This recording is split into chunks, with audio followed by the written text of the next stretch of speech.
All right, here we are. It is episode number 4 of our Heart to Heart. And what are we talking about today, Mr. Cameron? This is my choice. It's March. It's Nutrition Month, and I need some help. I struggle with eating, and I think like most people, I know what to eat. Like I think most people know what they should eat and what they shouldn't eat. The problem is actually for me putting it into practice, and so so I need a bit of help, and so I'm going to ask you for some help. Fair. I will do my very best. Yeah, and I understand that it's going to take work and all that stuff, but I definitely am not on the right path with my eating at the moment. And hopefully, if you are finding that you wanting to be a little bit better with your eating, maybe some of my struggles will match with your struggles, and you'll get something out of it. They're universal. Well, probably to yes. a certain extent. Yes. So, I have a number of things that I think I struggle with. Yeah. And I'm not expecting you to know all the answers, but maybe give me some because ideas. I don't know necessarily all of the answers. But one is volume. And it's specifically hard for me when it's something good. I think that when I have something really good in front of me, I have a hard time stopping when I'm full. Yeah. So... Well, that is a pretty common struggle, and for some, it's maybe not even something that they're recognizing necessarily as an issue, in the sense that we often go straight to what should we eat, whereas volume sometimes gets left out of the equation, and I think that's a really good conversation to have, to be honest. So I think the biggest thing for me when I'm talking to people about volume, it comes down to slowing down. So oftentimes, and I say that in a moment to just give you a second to kind of think about that for a sec, because oftentimes when we're eating, it's not necessarily like the traditional ways that we would have ate in our history, in our past, where it was typically with a community, a group of people. There was conversation. There was kind of just this group of coming together. It wasn't necessarily that you needed to eat and hurry up because you have to take kids to a practice, or that there's an event happening or there's something going on. Is typically something that was more of this was your social time to connect and be together.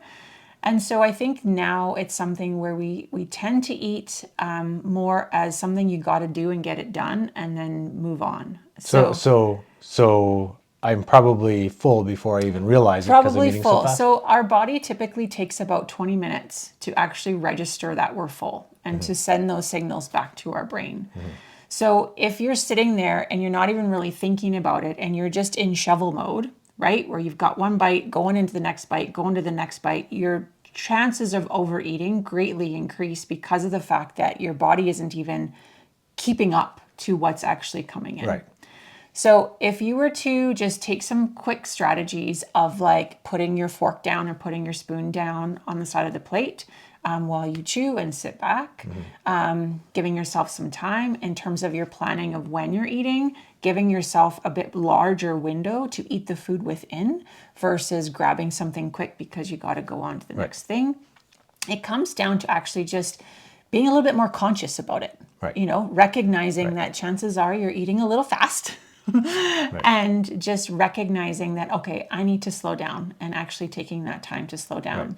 And the other part of it is that I think probably people going and having those second, potentially third helpings, especially when it's something that's really good. Right. If you're doing that in a state before your body's even recognized you're full, that's more challenging. So before you go back to that second helping, give yourself a minute. Right. Well, that's what I was going to say is that, like, honestly, I think I know probably that one plateful is enough. Yeah. And so, I think I could probably maybe just say, okay, just one plateful. Right. When it's really good, it's really hard to do that. But I think that I think there's two things. I think slowing down for sure will help, and then I probably won't even feel like I'll have a little bit more feedback Right. in my brain that, you probably are can full. just wait a minute and you and see don't how have this to go and get feels, that and second then- one. yeah. And then I might have two things. I might have the fact that I know that I've had enough Right. in my head, and I'm also feeling full. Right. So maybe two things. And we've done this experiment before where you look at the size of your plate. So over the holidays and different special occasions when we have people over, we have these very large plates that came with our set. So we have these large plates, and then we have these, what they're supposed to be, smaller plates that we use every day. And this is what we're used to using. But then when we bring out those bigger plates on like the Thanksgivings and Christmases and stuff like that, we end up feeding ourselves so much more purely because we're looking to fill the size of the plate the way we do with the smaller plate, and which takes more food. And so I think looking at almost how much room you give yourself as well plays a role in that sort of visual concept of how much you're eating. Yeah. So I try not, I don't pick the big plate. So I think that helps me for sure. Yes. But yes, if you have an option of plate sizes, maybe that Think would help about you. like whether you're I using a think big bowl slowing or down small is bowl. good. But slowing down, take your time. Listening to how I feel and saying, you know what, if I don't eat it now, it will be there for lunch It's tomorrow. still going to be there. And I don't have to panic. Right. Yes. I think that's part of it too. And so that brings me to my next one. And I think it's when I'm at work, and we're pretty busy at work. And it can be pretty stressful. I work in the heart area, cardiac cath lab and the EP lab, and it is busy, busy, busy. And one of the things that we do as a staff, we love each other, but I think we probably get treats too often, either because we bring them in or because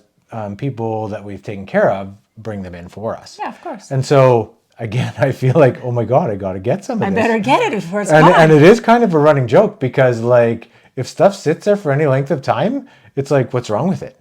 Right. Like, because usually it's gone, and it's just gone so quickly. So, Yes. yeah. Yes. So I just got to like get it in my head that like I'm okay without having all that stuff all the time. Like, Yeah. Well, it's a it's challenge. hard. I get that too, in the sense of like, I've had the same experience. So I'm a chocolate fiend. You know that I'm a chocolate fiend. I love my chocolate. And so if there's a situation where there's a box of chocolates out, it's like, well, I better have my share because otherwise I'm not gonna get my hands on it again. Right. But I think it's more just sort of, it's okay to have those things, but give yourself a little bit of a guide, a benchmark of like, okay, a limit. Set a little bit of a limit for yourself that it's like, I'm going to just savor and enjoy these 2 pieces of chocolate versus try and eat the entire first One thing layer. that helps for me is like, okay, it shows up in the morning half the time. And it's like, I haven't even had my morning breakfast yet because I usually have it first break because we start early. Yeah. Why am I eating that before breakfast? And I know, so I'm like, okay, not until like at least after breakfast. Well, could you take a piece and put it aside for yourself that you could have it later? Yeah, that's a good idea. Right? So maybe it's not something one where piece. you're right. Like it's not that you're not going to get it or Right. you have to eat it at that moment, but maybe it's something that's like, okay, this is what I'm going to have, and this is where I'm going to put that aside so that I can have it a little bit later. Yeah. I want to just quickly go back to the volume thing for a second, if you want. So with the volume too, it's something where people sometimes, after eating a certain way for a long period of time, you start to kind of almost desensitize yourself as to how much volume that actually is. And so there's different things that we can provide, little PDF handouts kind of thing that you can use your hands almost as sort of a guide, a measuring tool. Or you can bring out the actual measuring cups and measure and weigh your food as well.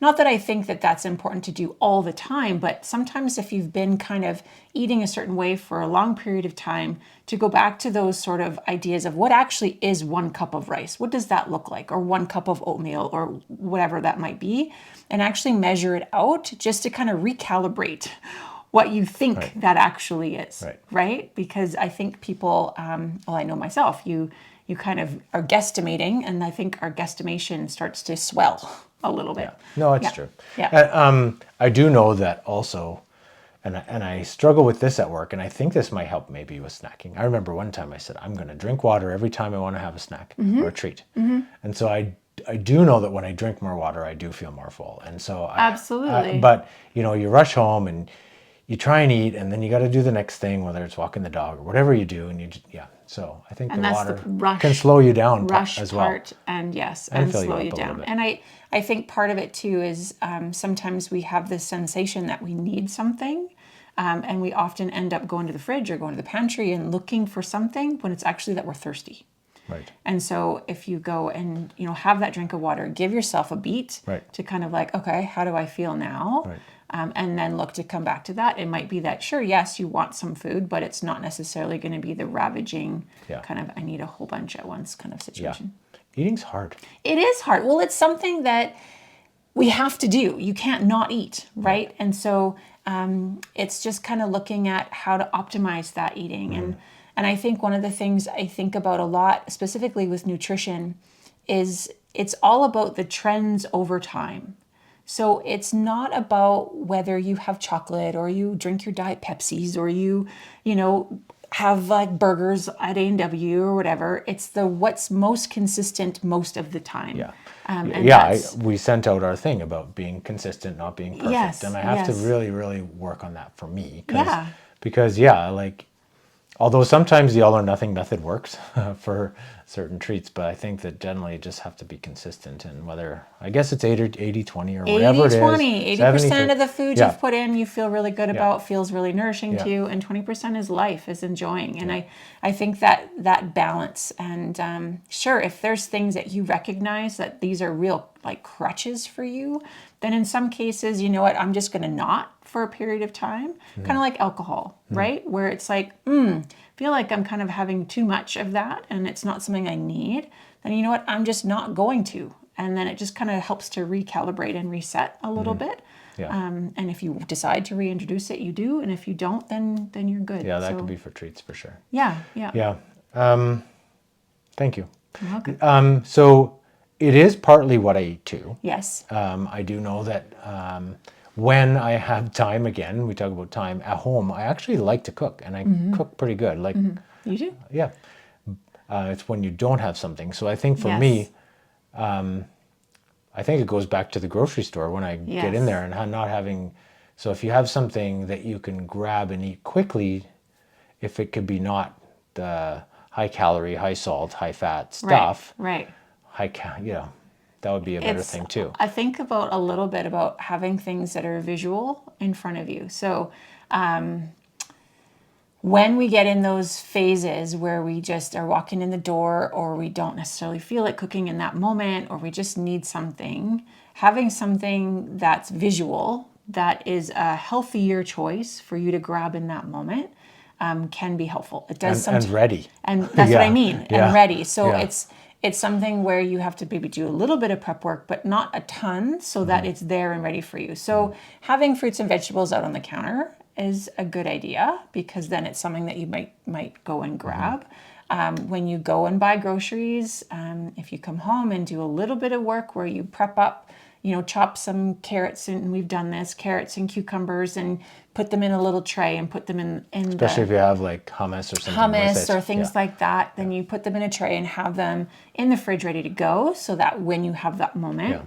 And then the other thing for us, like, we like to eat bowls. So like salad bowls are things that we love. So having, some hard-boiled eggs that you keep in the fridge, or cooked quinoa, or your veggies kind of chopped and ready, or we've had chickpeas that we just take right out of the can. So things like that the ingredients are there. It's just a matter of throwing it together. So things that are relatively healthier options that are kind of prepped and ready to go, so that at least you can have something and not feel like you're grabbing things that you don't want. And my guess is I probably wouldn't do that every night, but if I could do that most of the nights, then that would be good, because I don't think I would. Yeah. Sometimes it's just easier to grab something, but Yeah. having something ready so that most of the nights you do that is good. Maybe Friday I don't. Right. And there's some people that I work with that are really good at doing their batch cooking. So whether you have soups or casseroles or stews, or using your crock pots or whatever it is, that you can kind of make a bigger meal of something and then section it out to have during And don't the week. eat it all at once. Don't eat it all at once. Section it out during the week. That's helpful too. Yeah. And it all for me goes around activity, and I remember being 20 years old and 25 years old, and man, I could eat anything. Yeah. Because I was doing lots. Yeah. And I'm sure I was a bit more revved up in my body, metabolism. Metabolism was probably a bit quicker. But yeah. Unfortunately, I'm not doing well. I don't know that I could do as much as I was then. But those times where you're kind of like, oh, it's cold, or I have a whole bunch of shifts with overtime and I can't get out and do as much, it sure shows that way too. So I definitely have to modify, not just eat as much as I can to keep myself fueled like I used to do. Right. So that goes back to the past. Yeah. Right. And I like that the word that you said, keep yourself fueled. I think thinking about food as something that we enjoy, but also thinking about it as like fueling your temple kind of thing, right? And what is actually going to make your body feel better. Right. And so some things, I think, in terms of that, it just gravitates you towards more healthier type of foods because of I want to nourish myself. Yeah.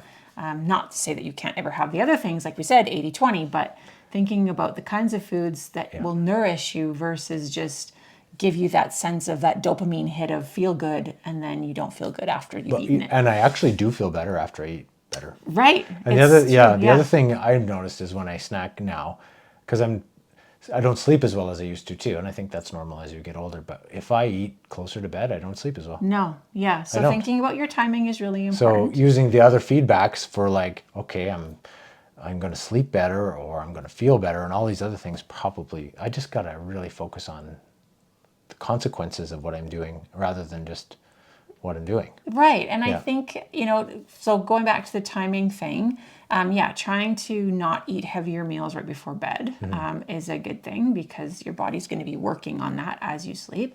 So earlier on in the day is a good thing to give your body a chance to sort of digest before you go to sleep. And then also thinking about in the morning, our cortisol levels are quite high. And so you don't want to eat something that's a very, high carb, high, easily digestible kind of food right away that's going to throw a bunch of sugars into your bloodstream as soon as you wake up. So something a little bit more protein based, a little bit more fiber based first thing in the morning is a good thing too. Yeah. And I think like just as you kind of were alluding to, I think it's important also to think about one thing at a time. So nutrition is a huge concept. Like we could get into eating for AFib, we could get into eating for heart failure, we could get eating for cardiovascular disease. Like there's a whole bunch of things, and eating for weight loss. There's a whole bunch of, things that we could focus on in terms of how to eat and when to eat and how much to eat. And sometimes it just gets a little overwhelming. Right. And so thinking about trying to focus on one thing at a time. So typically it's easier to add something in than sometimes it is to remove. And so thinking about, okay, I'm going to add in more of these nourishing foods. So the foods that you know are good for you, like your vegetables. Okay, so I'm going to add in more vegetables. Or I'm going to look at my protein intake, which is really important, specifically for people 40 and over, because as we are losing more muscle mass, we have to think about our protein a little bit more. And if we're also active as well, we want to be around that 1 to 1.2 grams of protein per body for a kilogram of body weight overall. And so a lot of people don't necessarily get that. So thinking about, okay, where could I add in this protein a little bit? Kidney disease is something we want to watch with that. But thinking about one thing at a time. Should it be more water? Should it be making sure I'm timing okay in terms of my going to bed? Is it something that I should try to get more vegetables in? What is one thing that I can focus on for a little while and then start to make some changes? Make it stick, from there versus trying to do all of the things and feeling overwhelmed, and then one thing goes sideways and then the whole apple cart spills and we lose our mojo. So I think focusing on. So I got to pick one. Pick one. So what would be one thing that you think would be a priority for you? You mentioned treats. Yeah, treats 2 times after, like in the evening and at work. I think I could. Could I do 2? Could I just call it treats and work on both times? Yeah, you could. Yeah, I think that. And so get specific about that. So if you were to think about, okay, treats, and I've got my treats at work and I've got my treats at home. So thinking about treats, treats at work. Well, let's talk about treats at home. I think treats at home. I think it's easier. Treats at home. So once I have dinner, if I have something treaty, like dessert or something, then that's it, done. Nothing after that. Nothing after that. And so you're saying you have a dessert and then nothing after Yeah, the dessert. nothing after the dessert. Water. Okay. Okay. Yeah. So that would be my first, probably, because I think I can make that happen easier than the work thing. And do so you I can have some typically think success that you would want a dessert every night? No, not necessarily. Yeah. So what if you gave yourself... Well, sometimes, honestly, I like having an apple or something like that. And maybe it's because I eat so many treats at work. You're like, I need something healthy now. Yeah. So, yeah, it could be a treat, but it doesn't have to be an unhealthy treat. It could be a Right. fruit or something like that. Right. Absolutely. And then what about at work? At the work, I think your thing of not having anything early and taking one and putting it away and having it at a time that works good, when maybe it's right after lunch. And then that near the end of the day when it gets really chaotic, I guess just trying to not be around the stuff. So I don't know. That's a hard one. I have to figure that out. What if you had something of your own that you could have instead? Well, I did that with the water, and maybe Yeah. that's what I do. Yeah. I have a beautiful water bottle that has all kinds of cool stickers on it, and maybe I just do that. Because Or you could because have other honestly, I'm things. not having enough water. You're not And having so enough water, but what if it you... is quite nice to have a big chug of cold water. What if you had other things like dates? You love dates? Yeah, I just have to figure out, I'm not carrying them around in my pocket. Well, so. if you have a little snack bag and you have them where all the other treats Oh, are, yeah, I guess I could do that. you could have some With my name on them. with your name 'Cause on they them. might go disappearing. Yeah. Yeah, so having something that would be yours that you Okay, can still that's a good have idea. and be That's a part good of idea. it, but Yeah, and Yeah. maybe something that has some protein. 'Cause and then I something that get- has some protein, some dates and almonds, Or, yeah, good old-fashioned raisins and peanuts. raisins Gorp. and peanuts, gorp. I don't know gorp. Good old-fashioned raisins and peanuts. That's what it's called? Oh, I didn't know Gorp. that. That was like trail names. Yeah. I didn't know that. Okay, yeah. Must have been before my time. Yeah. I think that's helpful. That's helpful. I do have to... Okay, so this week, that's what I'm working on. Okay. So that's one thing, is that you pick up one thing and then try to get specific with that one thing so that you know where those sort of benchmarks are. Okay. And then just assess it. So you give yourself a week, see Yeah. how that is, assess it, and then realign a little bit to be like, Okay. okay, that worked and that didn't. Well, how can we Yeah. maybe change some Okay. things out? But yeah, happy to talk about. Good, because I'm going to be asking you questions. Okay. Okay. So maybe in another heart to heart, we can get into some of the more specifics around different Types of foods and stuff? types of foods and when to eat them, or different sort of processes like AFib and heart failure and all those things, and how those align. And we actually did have a very good talk about coronary artery disease and food that we can Yes, build yes, up. yes. That, So we can. one of our cardiologists presented. So Yeah, yeah, okay, well that's good. I think the mindset around Mm-hmm. food, it's one thing to read about it, but you got to put it into practice Mm-hmm. Yeah, and make it yeah. stick. And so okay, yeah. I will do that. And I think Thank you. just as like a overall, like in terms of the kind of foods, some of the things to think about just as you're kind of branching into this is to think about more that Mediterranean type diet. Okay, so lots of those good fats, lots of veggies, lots of variety and color. Those types of things tend to be things to gravitate towards. So just to give you at least a little bit of foundational something on the And types variety. of foods. Yeah. Yeah, to focus on. All right, thank you very much.